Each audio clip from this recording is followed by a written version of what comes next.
No matter what football team you support, you must admit that the Manchester United badge is one of the most well-known and iconic in the world of football. To understand the meaning behind the details of the club's crest, it will be best to travel back in time to when it all began.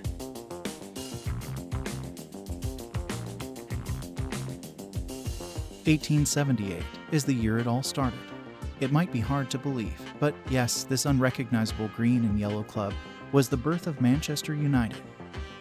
The club back then was called Newton Heath Football Club, and it was founded by the senior engineer of a local railroad company.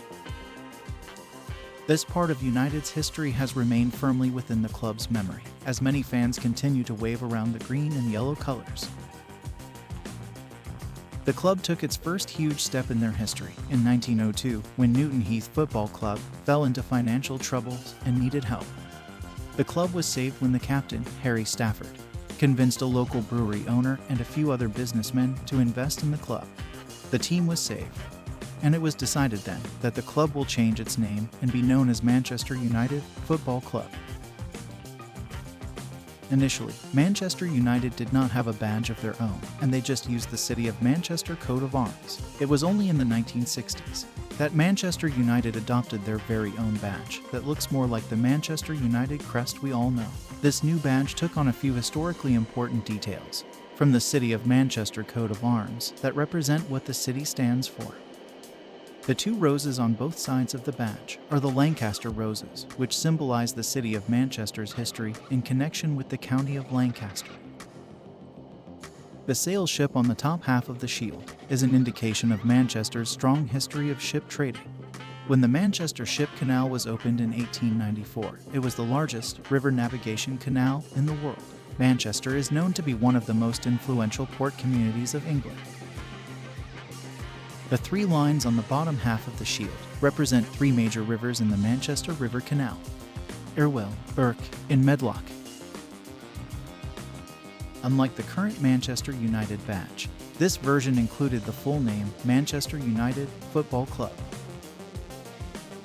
The next version of the badge saw the shape of the crest change to what it is currently. There was also a switch from a red and white color scheme to red and yellow. The red and yellow is most likely inspired by the colors found on the coat of arms. The sailing ship and three lines on the shield remained on the badge, while the two roses were replaced by two balls. This badge only lasted a few years, as the three stripes on the shield were replaced by the well-known Red Devil. The nickname Red Devil came about during the leadership of famous manager Sir Matt Busby. The nickname was inspired by a local rugby club that was also known as the Red Devils. Sir Matt Busby believed that this nickname would be intimidating to opposition teams. The name Red Devils became such a big part of Manchester United that they decided to finally add it on their badge. The final changes to the Manchester United crest were more subtle. Firstly, the colors were made to be bolder and brighter. Secondly, the words Football Club were removed, and the words Manchester and United were moved to the top and bottom, respectively. Plus, they were made to be larger and clearer. The Manchester United badge is undoubtedly one of the best-looking badges in world football and has rightfully remained unchanged for more than 20 years at this point because it would be quite difficult to make it look any better.